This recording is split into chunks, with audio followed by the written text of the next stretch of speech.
क्या उत्तर प्रदेश में एक तरफा कार्रवाई हो रही है? जी बिल्कुल भी नहीं। अब क्या है ना कि उन्होंने जो कार्यवाही पहले करी, अब उसकी जो प्रतिक्रिया दी जा रही है उस चीज़ों से उनको दिक्कत हो रही है, उन्हें परेशानी हो रही है। ये कोई एक तरफा कार्यवाही नहीं हो रही है। नाम देखकर मारना शुरुआत किसने करा? उन्होंने देखा कि भाई इसका नाम राम है या श्याम, इसका नाम अब्दुल है या राम। अगर राम है तो अभी मारो, इसके दुकान का नाम देखो क्या है, नाम अगर हिंदू है तो अभी उड़ा दो। गाड़ी पे देखो किस भगवान का फोटो, अगर हमारे भगवान है, राम है, लक्ष्मण है, हनुमान है, उड़ा दो गाड़ी को। ये कोई बात थोड़ी ना हो गई सर। मतलब सब कुछ सोचो समझो, ये जो दिमागी है उसमें बैठा हो आप कि किस तरह ये माहौल क्रिएट करना है। अभी मैं टेलीविजन पे देख रही हूँ कि आपने उसने दंगा का नाम दे दिया। क्या ये दंगा है? दंगा का शाब्दिक अर्थ क्या होता है? दंगा का मतलब क्या होता है? जब दो धर्म के लोग आपस में भिड़े, एक दूसरे पे बमबारी करें, गोलीबारी करें, उसे आप दंगा कह सकते हैं। पर यहाँ तो एक तरफा काम हुआ है। जो मुसलमानों पक्ष द्वारा हुआ है वो मुगल के पैदाइशों के द्वारा ये काम हुआ है। हमारे देश में जब भी ऐसे हालत खराब हुए हैं, मुगल के पैदाइशों के द्वारा ही खराब हुए हैं। और उन्होंने उस दिन भी यही कार्य करा, लेकिन उन्होंने गलत राज्य चुन लिया। जी, उन्होंने कहा कि व्हाट्सएप ग्रुप बनाए, पेट्रोल बम बनाए और ये सब मुसलमानों ने किया, तैयारी की। ये स्क्रिप्ट बड़ी पुरानी हो गई है भाजपाइयों, अब इसे बदल दो, हंसी आती है। अच्छा तो देखिए अभी क्या है ना कि अब आपको बंध के रहना पड़ेगा। जो बात है सच्चाई है। ये जो आप पहले कहीं पे घुस के बम फेंक देते थे, पत्थर फेंक देते थे, और खास करके यूपी, जो हम जानते हैं कि यूपी की हालत पहले कैसी थी, वो अगर आप चाहते हैं कि वहाँ की हालत जैसी थी पहले वैसी ही रहेगी, आप अल्लाहू अकबर, तकदाए नारा, ये सब बात बोल के, कुछ उर्दू उनके शब्द भी होते हैं मैं नहीं कह सकती, आप बोल के अल्लाहू अकबर बोल के बमबारी कर दो, पत्थरबाजी फेंक दो और फिर से आप ये करो। उस वक्त आप पे कार्यवाही नहीं की जा रही थी, लेकिन अब होगी। अब एक एक चीज की कार्यवाही। आपको हंसी आती है?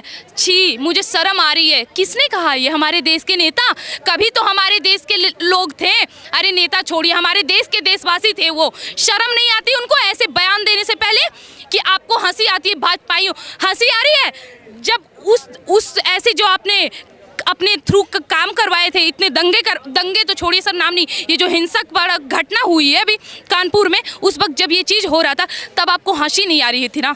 तब तो आपको अरे यार, उस टाइम तो आप खुश थे, अरे अब भी हंसी आ रही है। उस वक्त आपकी अंदरूनी हंसी जो थी ना कि अब चलो हिंदुओं को मारने का सिलसिला शुरू, भाजपा को करो टारगेट, ये था। अब आपको हंसी आ रही है। शर्म आनी चाहिए। आपके भाई मर गए, आपके देश में रहने वाले हिंदू भाई मर गए, उनकी दुकानें जल गई, कितने लोगों की रोजियां रोटियां छिन गई हैं। आपको हंसी आ रही है? शर्म आनी चाहिए ऐसे नेता को ऐसे बयान देने से पहले। गरीबों के घरों पर बुलडोजर चला रही है ये सरकार, ऐसा भी कहना है असदुद्दीन ओवैसी का, और कह रहे हैं जुल्म को सहने वाला भी कहीं ना कहीं मुजरिम होता है। अब असदुद्दीन ओवैसी जुल्म नहीं सहेगा। देखिए मैं एक बात बताती हूँ, जब वोट का टाइम आता है ना, तब मुसलमान लोग, ये वाले मुसलमान, ये मुगल के पैदाइश, ये मुसलमान क्या होता है, जात में बढ़ जाते हैं। जब सरकारी सुविधा की बात आती है ना तो ये लोग अल्पसंख्यक हो जाते हैं, और जब बमबारी और पत्थर फेंकने की बात होती है तब ये अल्लाह के भटकाए हुए नौजवान बन जाते हैं। सर दिक्कत ही इनकी यही है। इनको पता है कि कौन सा प्रोपेगेंडा कब अपनाना है, इनको पूरी रणनीति पता है, क्योंकि इनको हैंडल तो वहाँ हैदराबाद से या कभी यूपी से किया जा रहा है तो कभी कांग्रेस से भी हो रहा है। सर इनका तो काम है, तहीर हुसैन के घर पे इतने हथियार मिल गए वो बेगुनाह, और प्रज्ञा ठाकुर की सिर्फ स्कूटी मिल गई तो उनको इतने सालों तक जल्लादों से भरी जिंदगी जीने पर इन्होंने मजबूर कर दिया, नर्क से बदतर हालत करके रख दी।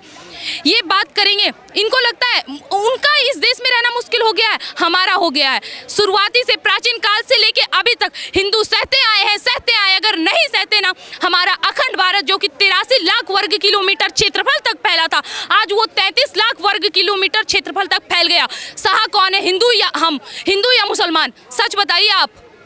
वो कह रहे हैं कि तुम असदुद्दीन ओवैसी को इसलिए चुप कराना चाहते हो ताकि जो मजलूम है, जो गरीब मुसलमान है, उनको आवाज़ ना मिले, वो पढ़ लिख ना पाए। अच्छा, आप लोग पढ़ लिख के कौन सा काम करते हैं?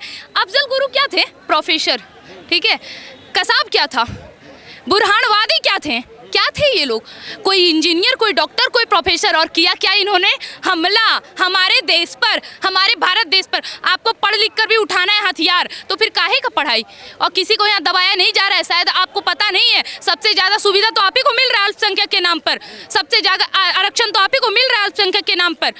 कहाँ आपकी तो बात देखिए सर, मैं आपको एक सेंटेंस में समझाती हूँ।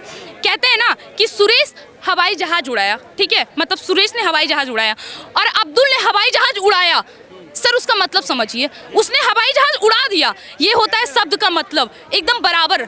आप इस मतलब को देखिए कि लोगों की मानसिकता ऐसी बन चुकी है ना कि वो लोग अब समझने लगे हैं कि भाई कौन कितना क्या सोच पा रहा है और क्या सच है क्या गलत है। एक और सवाल का जवाब दीजिए मुझे। वो बार बार एक चीज़ को लेके कह रहे हैं कि नुपुर शर्मा को तो अब हटा दिया गया है, पार्टी से निष्कासित कर दिया गया है, वो पार्टी का अपना फैसला है। फ्रीडम ऑफ एक्सप्रेशन के अनुसार नुपुर शर्मा भी अपनी बात रख सकती हैं, उनका जो विरोध हुआ वो भी फ्रीडम ऑफ एक्सप्रेशन कॉन्स्टिट्यूशनली सही है, लेकिन क्या अब उनका इस्तीफा तक ही काफ़ी नहीं है, उनका निष्कासन ही काफ़ी नहीं है, अब क्या चाह रहे हैं? देखिए काफ़ी तो था और उनकी बात गलत नहीं थी, ये आपको भी पता है, हमें भी पता है, इनफैक्ट समस्त जनता को पता है, चाहे वो हिंदू हो, मुसलमान हो, सिख हो, जैन हो, पारसी हो, सबको पता है, कुछ गलत नहीं। लेकिन क्या है ना, हम राजनेता के सारे प्रोपेगेंडा को नहीं समझ सकते हैं। हमारी सरकार वहाँ बैठी है, हम एक काम कर सकते हैं भाई, उनसे अगर हमको दिक्कत है तो हम उन पे आवाज़ लगाएंगे, ठीक है, कि हाँ आपके द्वारा हमें ये दिक्कत हो रही है, हम उनके खिलाफ आंदोलन कर सकते हैं। लेकिन अब वो कौन सा एक्शन लेने वाली या उसने ये कार्य क्यों किया, ये हमारी समझ की बात नहीं है। ये बात है राजनेता की, आप उन तक ही रहने दें। कभी खरगोन, कभी जहांगीरपुरी और अब कानपुर भी लगातार इस प्रकार की जो हिंसा हो रही है, कहीं ना कहीं देश का लॉ एंड ऑर्डर जो है वो लगातार बिगड़ता जा रहा है। पहले दिल्ली में जहाँ पे अमित शाह जी का शासन है, खरगोन जहाँ पे मध्य प्रदेश में शिवराज सिंह चौहान है, और अब तो यूपी जहाँ पे स्वयं योगी आदित्यनाथ है। कैसे ये सारे का सारा नैरेटिव बिल्ड हो जा रहा है? हमारे देश में मौजूद जयचंदों की वजह से हमारे देश में आपने देखा होगा कि प्राचीन काल में भी इतने जयचंद थे जिसकी वजह से हमारे राजाओं को भी बहुत चीज़ों का सामना करना पड़ा, हमारे राजाओं को मरना पड़ा, बलि होना पड़ा इन जयचंदों की वजह से। आज भी वही दिन है, 70 साल से हमारे देश में सिर्फ जयचंद ही पल रहे थे और उन जयचंदों की वजह से आज हमारा देश जल रहा है।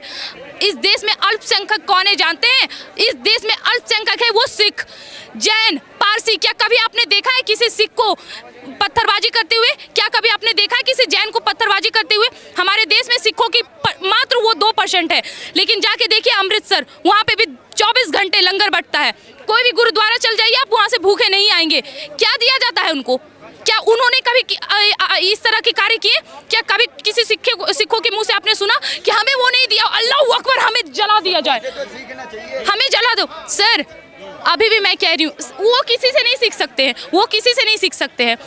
इस देश में जो कि सिखों की संख्या, आप सिर्फ सिख को लीजिए ना, 2% है। सैनिक में सबसे ज़्यादा जान देने वाले और कोई नहीं बल्कि सिख होते हैं। आप अमृतसर जाइए, गुरुद्वारा, कोई भी गुरुद्वारा जाइए, वहाँ पे आप भूखे नहीं आ पाएंगे। क्यों? सिखों की वजह से। क्या सिखों के द्वारा इस देश में कभी कोई गलत कार्य किए गए हैं? नहीं। यहाँ पंजाब में जो अभी एक महान सिंगर की मौत हो गई, कौन है जिम्मेदार?